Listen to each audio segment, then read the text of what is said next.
Hello बच्चों, let's start the question. And the question says catalytic activity of enzyme is influenced by option A है हमारा temperature, option B है हमारा pH and enzyme positions, option C हमारे पास है concentration, substrate and cofactors, option D है हमारे पास all of the above.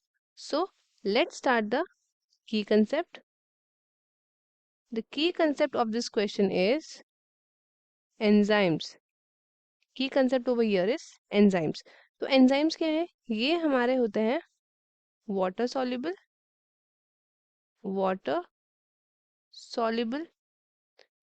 Colloidal होते हैं, कोलॉइडल, ऑर्गेनिक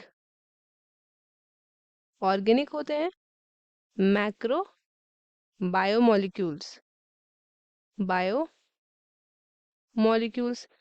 अब ये क्या होता है, या तो ये होली या फिर पार्शली क्या होता है, प्रोटीनियस होते हैं नेचर में।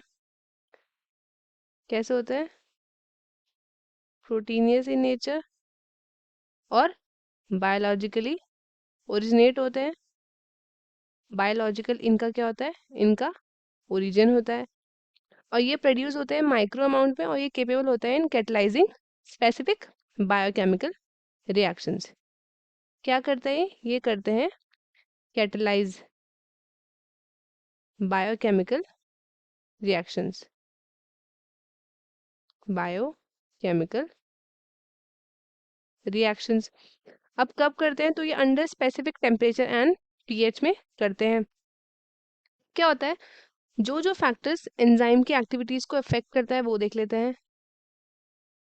Factors affecting enzyme activity. Factors affecting enzyme activity, तो जो एंजाइम की एक्टिविटी है वो बहुत सारे फैक्टर से इफेक्ट हो सकती है, जैसे कि टेम्परेचर से, टेम्परेचर, पीएच एंड कंसंट्रेशन। इन तीनों से क्या होगा, इन तीनों से जो एंजाइम की एक्टिविटी है उसमें फर्क पड़ेगा। अब एंजाइम वर्क करते हैं बेस्ट जब क्या होता है, जब होता है specific temperature and pH range. जब ये क्या होता है, जब ये स्पेसिफिक होता है तब क्या होता है, तब ये बेस्ट वर्क करते हैं। अब अगर क्या होगा, अगर अगर अगर टेम्परेचर हाई हो गया, अगर हम बात करें टेम्परेचर की, अगर टेम्परेचर हाई हो गया तो क्या होगा, अगर टेम्परेचर हाई हो गया तो क्या होगा, स्पीड हो जाएगी रिएक्शन की। और अगर टेम्परेचर लो हो गया, अगर टेम्परेचर लो हो गया तो रिएक्शन क्या हो जाएगी, स्लो डाउन हो जाएगी। अगर एक्सट्रीम हाई टेम्परेचर पे चले गए तो एंजाइम क्या करेगा, अपनी शेप लूज कर देगा, डीनेचर हो जाएगा और अपना काम करना बंद कर देगा। तो टेम्परेचर ऐसे इफेक्ट करता है। तो अगर हम बात करें पीएच की, अगर हम बात करें पीएच की, तो पीएच में क्या होता है, हर एंजाइम का क्या होता है, एक ऑप्टिमम पीएच होता है। क्या होता है, ऑप्टिमम पीएच होता है, मतलब उसी पीएच रेंज में वो काम करता है। अगर आपने उसकी पीएच के साथ छेड़छानी करी तो एंजाइम की एक्टिविटी क्या हो जाएगी, स्लो स्लो डाउन हो जाएगी। और अगर एक्सट्रीम आपने पीएच वैल्यू चेंज कर दी तो मतलब उसमें फिर से क्या हो जाएगा, उसकी शेप चेंज हो जाएगी, खराब हो जाएगी, वो डीनेचर हो जाएगा। तो ये भी एक तरीके से उसका इफेक्ट करता है। अगर हम एंजाइम की कंसंट्रेशन देखें, अगर हम देखें एंजाइम की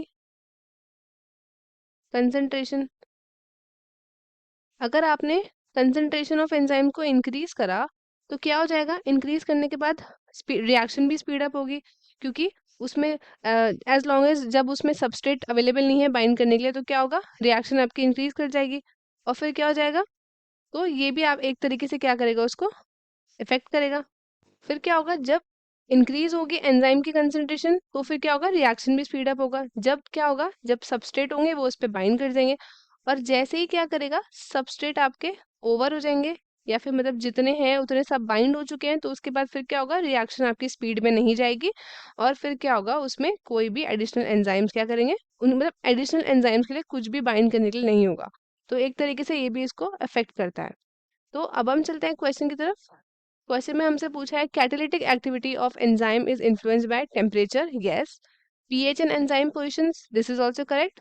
concentration, substrate and cofactor, this is also right. Our last option is all of the above. तो हमारा डी ऑप्शन क्या होगा, करेक्ट होगा, क्योंकि ये सारी ही कहीं ना कहीं क्या करती है, एंजाइम की कैटालिटिक एक्टिविटीज को क्या करती है, अफेक्ट करती है। तो स्टूडेंट्स, आई होप आपको क्वेश्चन अच्छे से समझ में आएगा। All the very best and thank you.